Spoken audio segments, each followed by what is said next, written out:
അടുത്ത question the PV ratio of Shobha Limited is 40% and margin of safety is 30%. You are required to work out the break-even point sale and net profit if the sales value rupees 1,50,000. അപ്പോൾ ഇവിടെ പറഞ്ഞിരിക്കുന്നത് ശോഭ ലിമിറ്റഡിൻ്റെ P V ratio തന്നിരിക്കുന്നത് 40%. P V ratio നമ്മൾ പഠിച്ചിട്ടുണ്ട്, contribution divided by sales into 100 ആണ്. Margin of safety 30%. ഇപ്പോൾ രണ്ട് കാര്യങ്ങളെ തന്നിട്ടുള്ളൂ, P V ratio 40%, margin of safety 30%. നമ്മളോട് പറഞ്ഞിരിക്കുന്നത് ബ്രേക്ക് ഈവൻ പോയിന്റ് സെയിൽ കണ്ടുപിടിക്കാൻ പറയുന്നു. അതിൻ്റെ ഒപ്പം തന്നെ 1,50,000 സെയിൽ വന്നാൽ, സെയിൽ വാല്യൂ വന്നാൽ നെറ്റ് പ്രോഫിറ്റ് എത്രയാണ് എന്ന് കണ്ടുപിടിക്കാൻ പറയുന്നു. അപ്പോൾ രണ്ട് കാര്യങ്ങളെ തന്നിട്ടുള്ളൂ, പി വി റേഷ്യോ അതേപോലെ തന്നെ മാർജിൻ ഓഫ് സേഫ്റ്റി. അപ്പോൾ അതിൽ ആദ്യം മാർജിൻ ഓഫ് സേഫ്റ്റി കാണാൻ വേണ്ടി നമ്മൾ സാധാരണ ചെയ്യുന്നത് present sales minus break even point sale. Present സെയിലിൽ നിന്ന് ബ്രേക്ക് ഈവൻ പോയിന്റ് സെയിൽ കുറയ്ക്കുമ്പോഴാണ് മാർജിൻ ഓഫ് സേഫ്റ്റി നമുക്ക് കിട്ടുക. അപ്പം അത് കാണാൻ വേണ്ടിയിട്ട് ബ്രേക്ക് ഈവൻ പോയിന്റ് എന്ന് പറയുന്നത്, ഇപ്പോൾ തിരിച്ച് എഴുതുകയാണെങ്കിലും ഇങ്ങനെ എഴുതാം, ബ്രേക്ക് ഈവൻ പോയിന്റ് എന്ന് പറയുന്നത് സെയിൽസ് മൈനസ് മാർജിൻ ഓഫ് സേഫ്റ്റിയാണ്.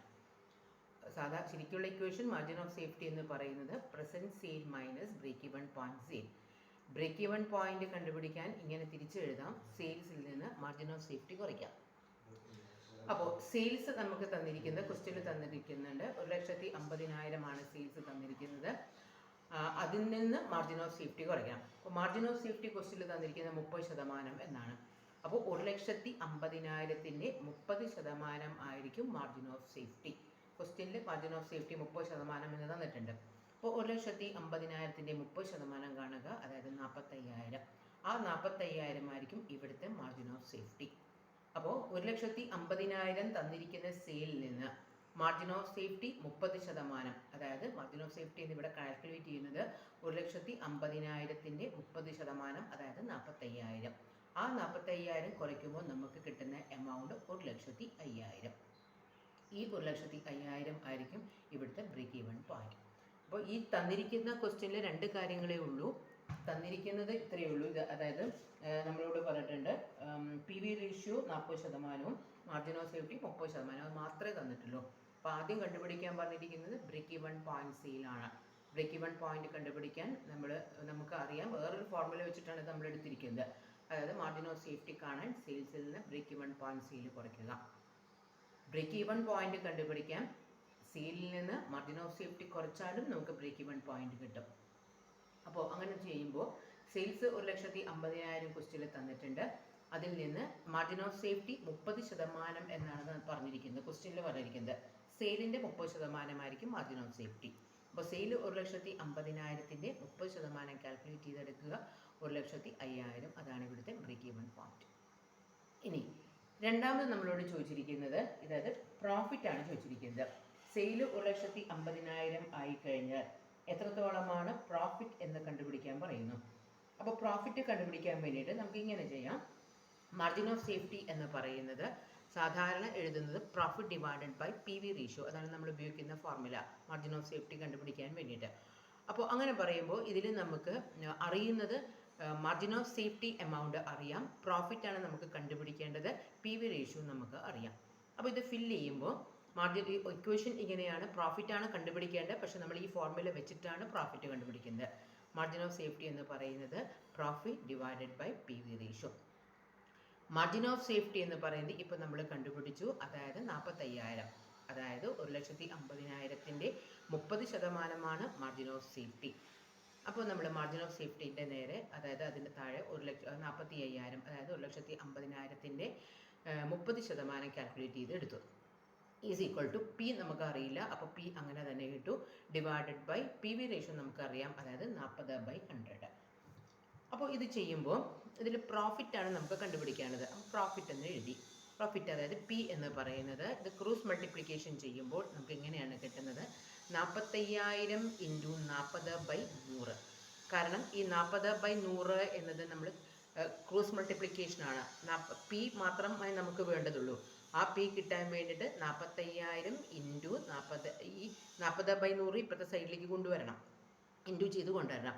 അപ്പോൾ നമ്മൾ എഴുതുമ്പോൾ 45,000 ഇൻറ്റു 40/100 എന്ന് എഴുതുന്നു.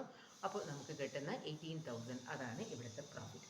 അപ്പോൾ ഈ ഇക്വേഷനിൽ കൂടെയാണ്, അതായത് മാർജിൻ ഓഫ് സേഫ്റ്റി എന്ന് പറയുന്നത് profit divided by P V ratio എന്ന് പറയുന്ന ഇക്വേഷനിൽ കൂടെയാണ് ഈ രണ്ട് ആൻസറും നമ്മൾ കണ്ടുപിടിച്ചിരിക്കുന്നത്. അപ്പോൾ ഇത് ചെയ്യുമ്പോൾ മാർജിൻ ഓഫ് സേഫ്റ്റി നമ്മൾ സാധാരണ കാണാൻ സെയിൽസിൽ നിന്ന് ബ്രേക്ക് ഇവൺ പോയിന്റ് സെയിൽ കുറയ്ക്കുക. അപ്പം നമുക്കിവിടെ ബ്രേക്ക് ഇവൺ പോയിന്റ് ആണ് നമ്മളോട് ചോദിച്ചിരിക്കുന്നത്. അത് കാണാൻ വേണ്ടിയിട്ട് sales minus margin of safety. Sale amount തന്നിട്ടുണ്ട്, അതിൻ്റെ 30% മാർജിൻ ഓഫ് സേഫ്റ്റി. അതായത് 1,50,000 30/100 എടുക്കുക, 45,000. അത് 1,50,000 നിന്ന് കുറയ്ക്കുക. ആ എമൗണ്ടാണ് ബ്രേക്ക് ഇവൺ പോയിന്റ്.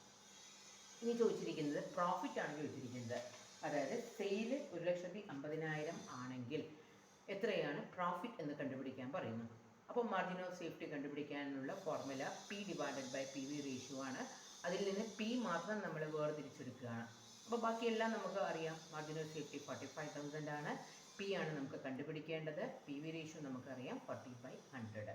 അപ്പോൾ ഇത് ക്രോസ് മൾട്ടിപ്ലിക്കേഷൻ ചെയ്ത് കണ്ടുപിടിക്കുമ്പോൾ നമുക്ക് കിട്ടുന്ന എമൗണ്ട് ആയിരിക്കും ഇവിടുത്തെ ആൻസർ. അതായത് net profit if the sale value is ₹1,50,000.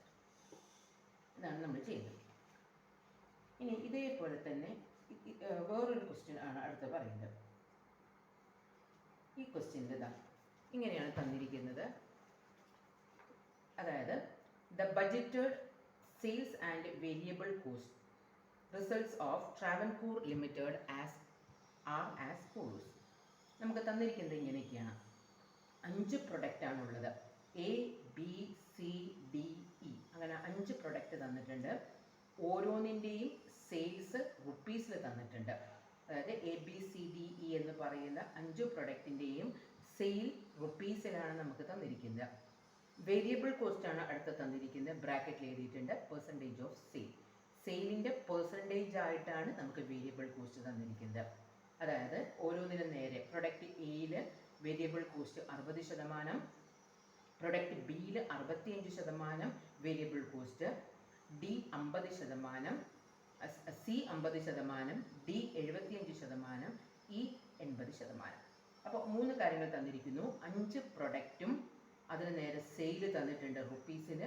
Variable cost percentage of സെയിലിൽ നമുക്ക് തന്നിട്ടുണ്ട്. ഇത്രയും കാര്യങ്ങളാണ് തന്നിരിക്കുന്നത്.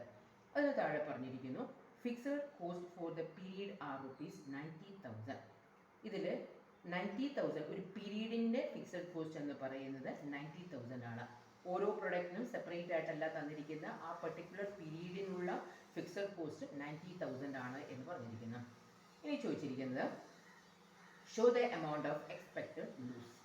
ഇതിൽ ഇങ്ങനത്തെ ഒരു ക്വസ്റ്റ്യൻ 5 പ്രൊഡക്റ്റിനും പ്രതീക്ഷിക്കുന്ന നഷ്ടം എത്രയാണ്, ആ നഷ്ടം എത്രയാണ് എന്ന് കാൽക്കുലേറ്റ് ചെയ്യാൻ പറയുന്നു. ഒപ്പം തന്നെ suggest a change in sale volume of each product which will eliminate the expected loose.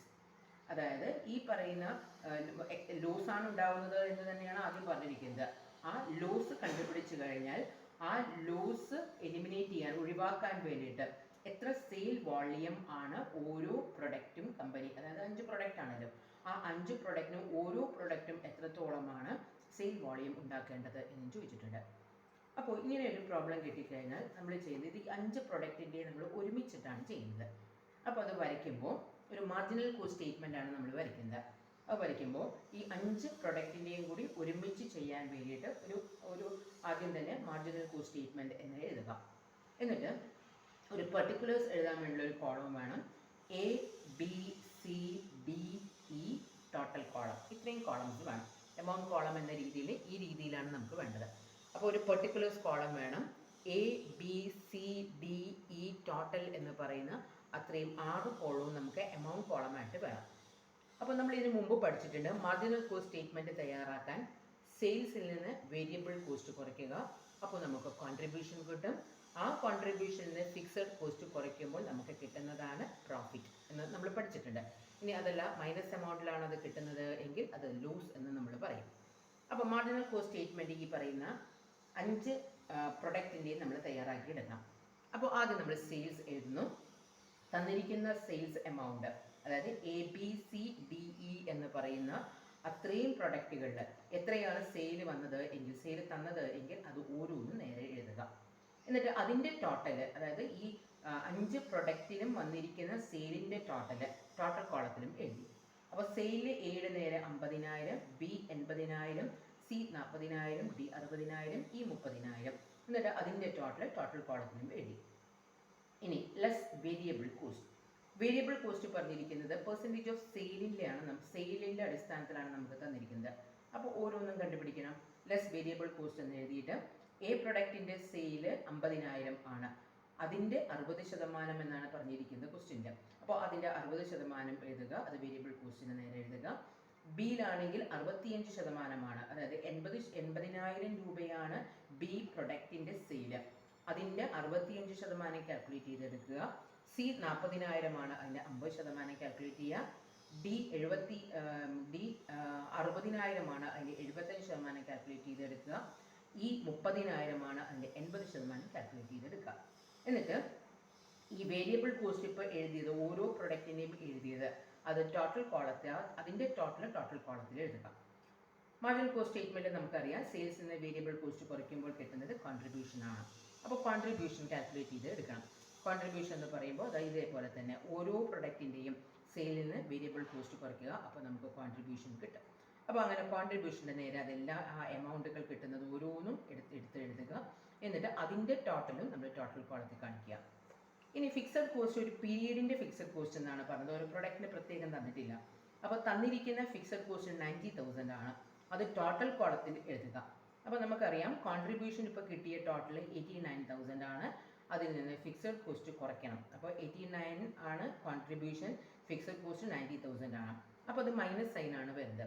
അപ്പോൾ 1000 റുപ്പീസ് നമുക്ക് കിട്ടും. ആ 1000 എന്ന് പറയുന്നത് നെറ്റ് ലൂസ് ആണ്. ക്വസ്റ്റ്യനിൽ തന്നെ പറഞ്ഞിട്ടുണ്ട്, ലൂസ് എമൗണ്ട് ആണ് വരിക എന്ന് പറഞ്ഞിട്ടുണ്ട്. അപ്പോൾ ഇവിടെ കറക്റ്റായിട്ട് കിട്ടി. 89,000 90,000 കുറയ്ക്കുമ്പോൾ നമുക്ക് മൈനസ് എമൗണ്ട് കിട്ടുന്നു. അപ്പോൾ നമ്മൾ 1000 എന്ന് എഴുതി. ഇനി ഇതിൻ്റെ ഓരോന്നിൻ്റെയും പി വി റേഷ്യോ നമ്മൾ കാണാം. അപ്പോൾ പെട്ടെന്ന് കണ്ടുപിടിക്കാൻ പറ്റുന്നതാണ്. പി വി റേഷ്യോ എന്ന് പറയുന്നത് contribution divided by sales into 100 ആണ്. ഈ തന്നിരിക്കുന്ന 5 പ്രൊഡക്റ്റിൻ്റെയും പി വി റേഷ്യോ എത്രയാണ് എന്ന് കാൽക്കുലേറ്റ് ചെയ്ത് സെപ്പറേറ്റ് ആയിട്ട് കാൽക്കുലേറ്റ് ചെയ്ത് എടുക്കുക.